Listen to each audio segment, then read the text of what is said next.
What's going on, y'all? So give me just 1 second. This picture it's bothering me. We're going to talk about the network address translation and how we can utilize that by opening ports to create a better user experience when you're on PlayStation, PC, or Xbox and trying to talk to your buddies. A lot of people are having issues, so I wanted to address this.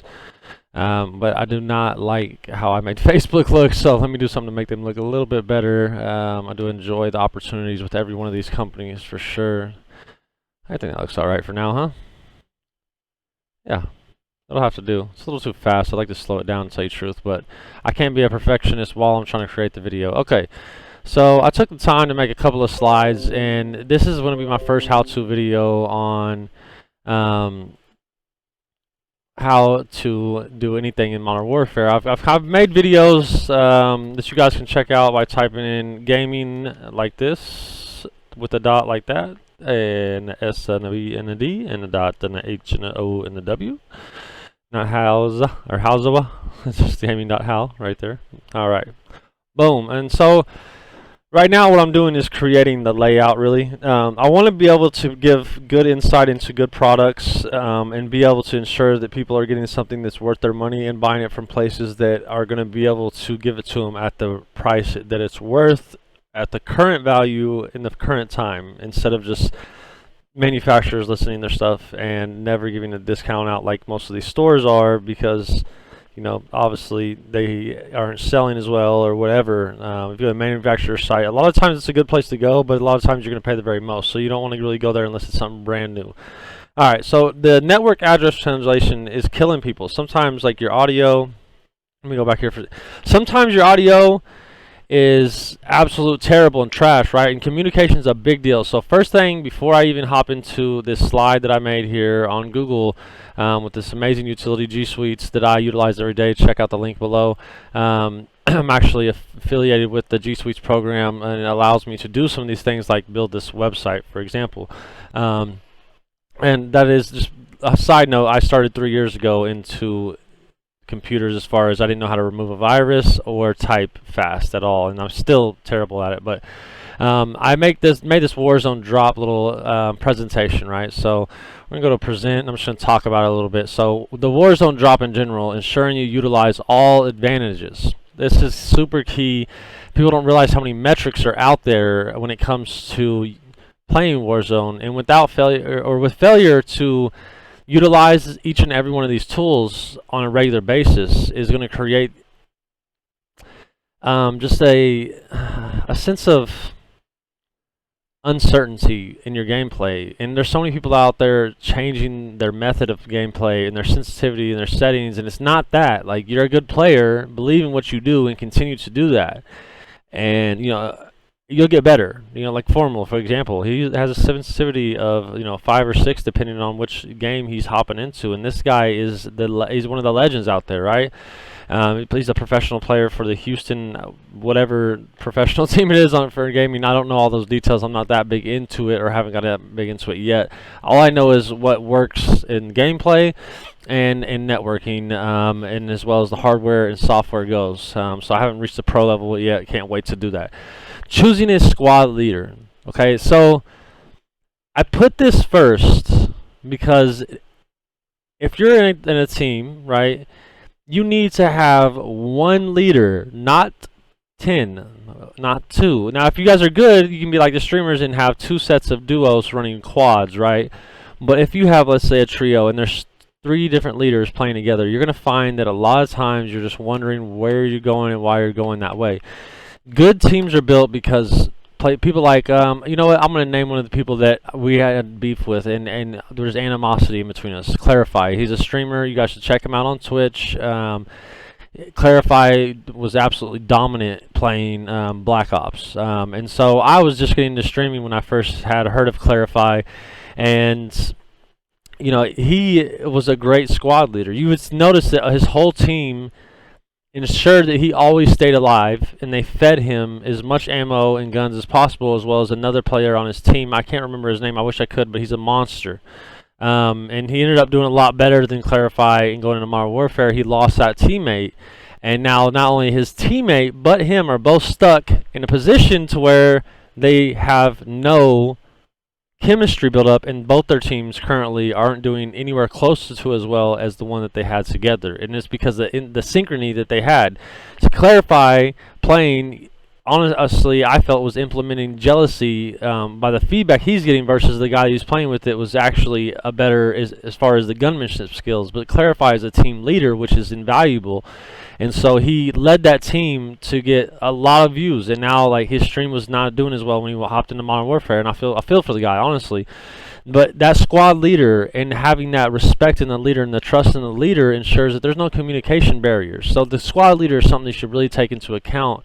Who are you? Are you somebody that wants to learn to be a leader and therefore first has to be a follower? So you can understand what your followers are going to need as a leader, or are you a leader already? And you know, it's up to one or the other, leader or follower. And so I have you know, a lot to say about that, but I'm just going to the next thing. Okay, so picking the squad leaders first, right? After that's settled, you guys can even set somebody for this, you know, aside from, you know, the squad leader. If you want to make it easy on him, you know what I mean, is making sure that you get into a good match.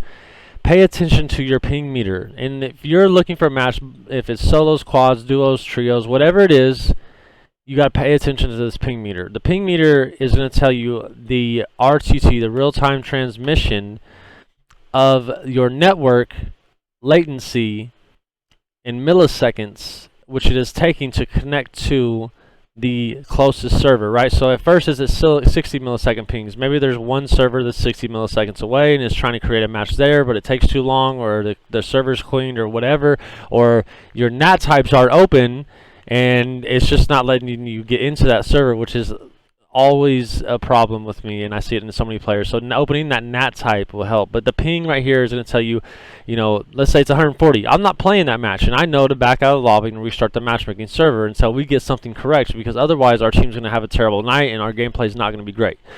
So you have to really pay attention to this, or it's going to cause confusion and your gameplay is going to get worse. All of a sudden, like, you were just playing great, dropped 12, 13 kills, you're doing great, and all of a sudden consistency has disappeared. You're in a match with new players, new networks, and now there's new issues. And or it can be the NAT, you know, the compatibility, and you're not able to chat and communicate as well. But you'll notice, like, you hop into somebody else's lobby with the same person that you're having issues communicating with, and now you're able to communicate with them, and that's just because of the geographical location of that person. And now the different servers are going to check, and you guys are going to be able to get into one. But if you were just to simply all open your NAT type, you wouldn't have these issues, and you definitely would not have so many ping latency issues, or issues where you go to shoot somebody and your shots are registering, but when you see the kill cam, he never even got hit, you know, like, or, you know, anything that has to do with the latency, you know, defects in the game can be resolved by simply paying attention to this and connecting to the closest one. If you are in a good spot, you'll see like 20, this start off at 20 milliseconds, or if you have fiber optics or something, or coax. And if you guys have information that you would like me to deliver, let me know, and I will definitely get back with you in the comments below. All right, so we're going to go to the next one, opening your NAT type. I just stressed it because I wanted to relate it to that, because there's so much into it. Like, it's not going to just affect the gameplay of you and your performance, it's your whole team. Like, everybody in the team needs to be able to communicate. Communicating is key, just as consistency and so many other things when it comes to anything that you do. And if you're trying to be successful and win, I always tell people this, like, you know, there's a lot of issues in teams because there's a personal life issues brought into them, or you start talking about interests, and then you have different points of views, and then you're sharing with each other, but because you like each other and you're enjoying your time, which is cool. But being a professional team, if that's what you're striving to be, know that, you know, professionals meet on a professional level for a reason. They put everything at home. They come and then they work hard. Football players didn't come on the football field and during practice and then talk about their lives. They busted their A off. I'm not going to try not to cut their butt off, practicing hard to work and collaborate well to create a good team, and everything else was left at home. After the game was over, though, they could talk about that all they want and build a personal relationship. But even then, as you've seen many times over and over, even the professionals have differences in opinions. Shaq and Kobe being a very prime example, and teams break up. You know, someone's not scoring enough points or whatever in the game. Whatever happened with Shaq and Kobe, look it up. Same issue here. People aren't getting enough kills, you know, and like it's somebody else's fault. And it feels like that when you're confused. So I'm trying to clear the confusion. And then so choosing a drop location. Choosing a drop location is something that should only start to process one person's mind, the squad leader, and pass the leadership if you do not or don't feel like you're ready for this. And watch other players that do and see if they're doing it right. Check these and see if there's something that maybe they can do better. Or if you guys have a better suggestion, let me know in the comments below, because I would love to improve my strategic approach as well. I know this, that no matter how good I am in anything I do, I'm never going to be the best. There's always going to be somebody better or getting better, and if they have something better to offer, I am not at all going to be one of those guys that's just like, oh no, I'm right about everything, because I'm not. You know what I mean? There's going to be mistakes I made, but I do put a lot of research and time into this. And if you guys have seen my gameplay, it's not just because I've been practicing a lot. It's because I've been practicing this a lot. This was first. Before that, I could do nothing without the strategy, without the network performance, the audio clarity, and so much more that goes into it. And we're going to have these videos coming soon. Choosing contracts. Choosing contracts. A lot of people are going to hit this scav, and they're going to try to think in their mind, okay, where are the least amount of people going to go so I can drop, I get the scav, I get the loadout, and then I can get in the game. The problem you will see with that is that professional players, good players, and bad players all know this happens. And so, you know, good players may sit there and spectate, like, as they're flying in, and they're paying attention to this number here. Let me turn my pointer on. So they're to this right here, right? So this is the I'm sorry, right here. I'm sorry. There we go. They'll pay attention to that, and they'll see like 40 people drop out all of a sudden, and there's like one scav, you know, or say it's this scav, right? Well, they'll go there trying to wipe all of them, you know, to break a record or whatever reason, you know.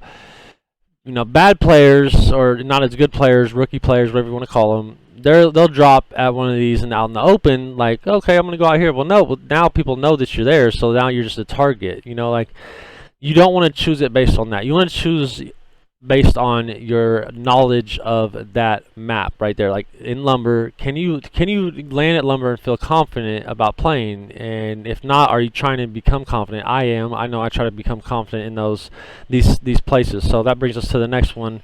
I'm sorry, your drop location. So I know Query, I know TV Station a little bit, so I don't prefer it, but I know if my team is good at it, then I'm going to land with them. And so I try to pay attention to the team information on drop location and how much they have, how far is the circle from that location.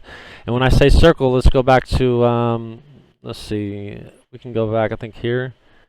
No. Oh, okay. So I can't go back, can I? That's not fun. There we go. It's my first time using it. Pretty excited, honestly. Yeah, so the drop circle right here. Okay, so this drop circle, this is something you should pay attention to. So now I have an option. I can initially drop here, and what my thinking is when I'm doing this one, for example, it was that I was going to get to the back of this circle, and I was going to play out the game. Now I think I was dropping solos in this one. Oh yeah, we don't have a back. That's right. I have to go here. It's weird getting used to this. I can play a solo.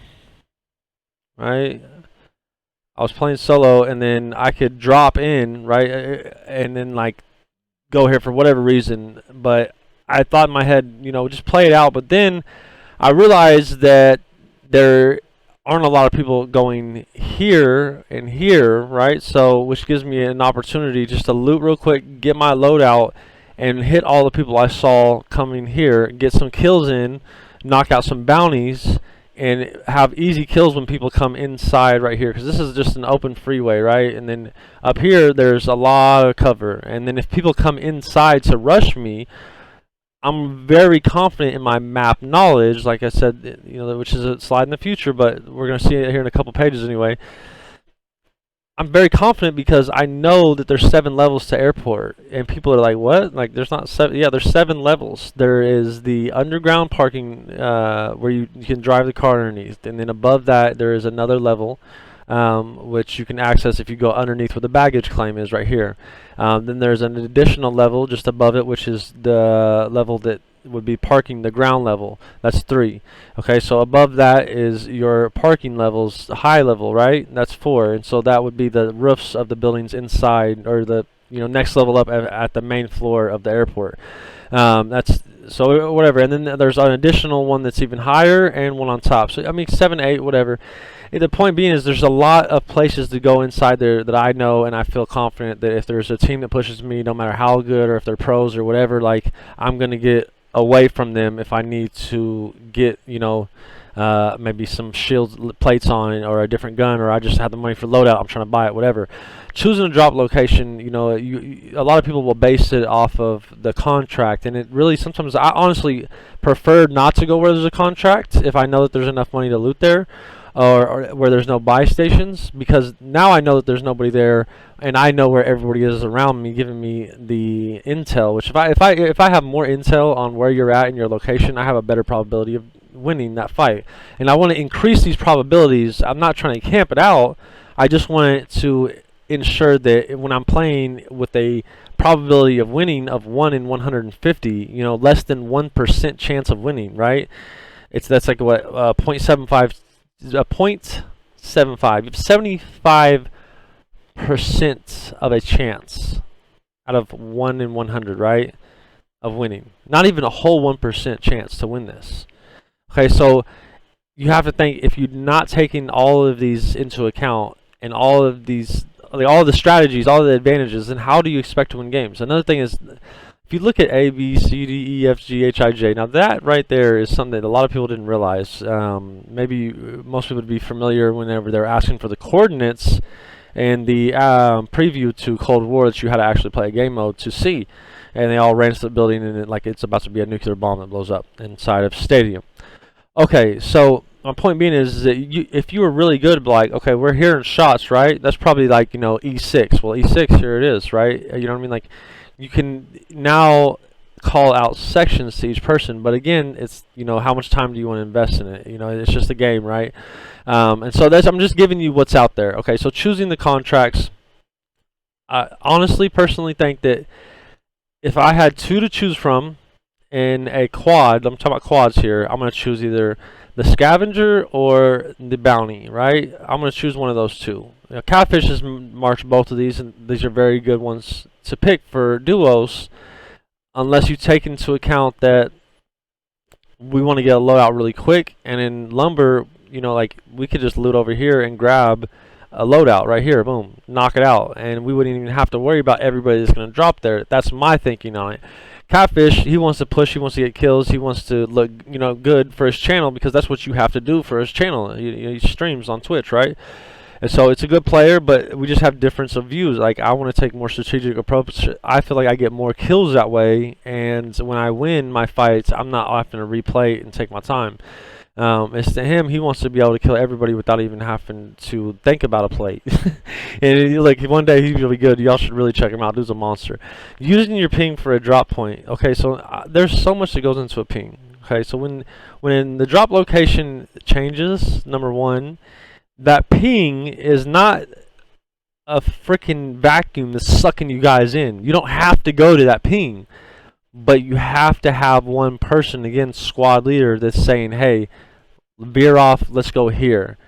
Or saying, if he's really in a bind and he can tell that his team is all going to get smacked if they land together, or should I follow him because, let's say, they're just high enough to float to him, but he's trying to float away from the enemy, and he's going to say, hey, look, just find a safe location, right? And at that point, this is when we use this parachuting feature, that while you're parachuting, you hold the L1 button, and you can free look, and you look around you and find the best location based on, like, where you at. Can you get high ground? Can you get cover? Can you get, into a position where you're going to be able to have a better strategic advantage of not only living but looting. And so, how far is it from the circle? Like I said, I try to play that inside circle, wait till the gas comes, and every time the gas is coming in, I'm going to sit there and wait at circle until a certain point, which I'll talk about more in another video,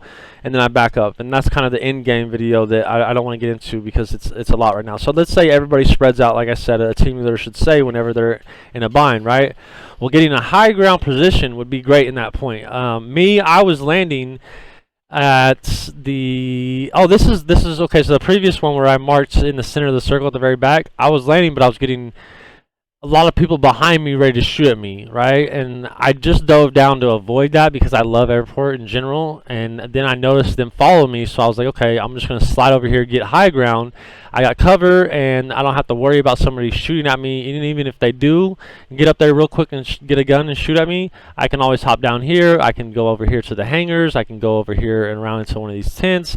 I have, there's just so many options. I could optionally take this little... was it I can't even think, this little wall, I guess, over here, a safety wall, I don't know, and just walk and jump over to this roof. And so there's a lot of options there, right? Maybe I see a guy down here and I know he doesn't see me, so I hop onto this part of the roof and then I hop down on him because all I have is a pistol, but I see he has guns. I want to take him, so I hit him twice and drop him. I don't know, like there's just a million opportunities. Not shooting gives you those opportunities and it teaches you a lot. And honestly, I'm gonna give you a tip. I don't give a lot of people, and my team hates doing it, but usually the stuff that's a little harder to do is better for your learning experience. So when you drop quads, and then make everybody go solo for like 10 games in a row. Okay, you'll only make through one, probably, most of you, and like the people that make it through 10, like I really want to hear your feedback on that. Like, how did that match go? How many kills did you get? Like, how well did you do? Because honestly, like that right there will build you as a team, realizing how much you actually need your team. Like, and it's funny because I do this with almost all of my friends that I play with, that they think that always continuously say that they're better than me, or want to compete with me. And it's that competition that gets your team wiped every time. Like they're competing with each other, and so they're working against each other by trying to shoot at people that are too far away so they can get the kill, right? Complaining about people stealing their kills when you should be collaborating, congratulating each other, like embracing each other on how well they're doing, as that builds them up as a person.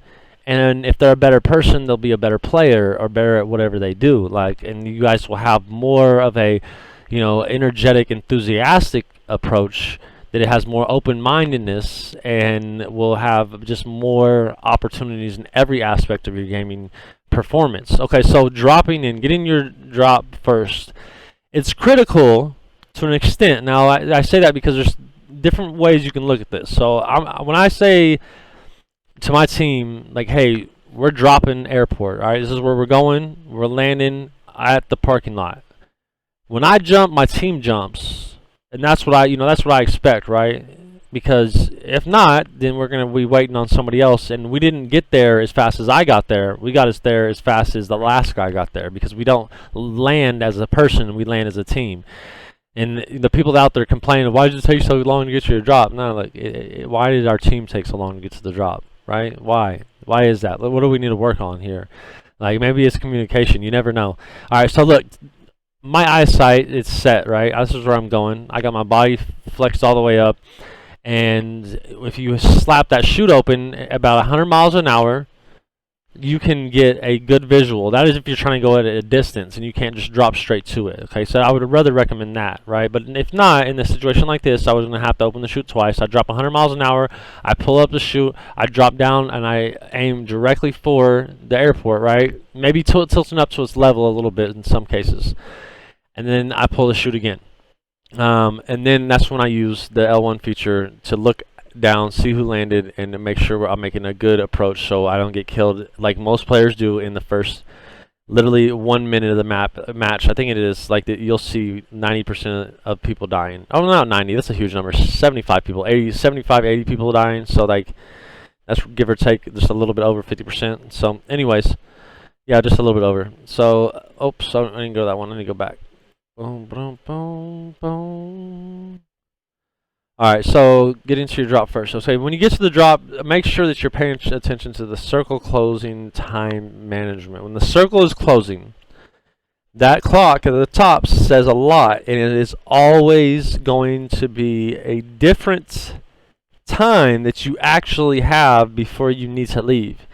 If it says 30 seconds in circle 1 for you to leave, and you are, 10,000 feet back, all the way at the very back of the circle, you may have enough time to get in. Depends on what part of the circle you're in. Huh? So now get with me here. Let me see if I can just find a picture of the gas coming in a circle. I think that's the very first one. Okay, yeah. I got it. I know which one I want to look at. So this one right here.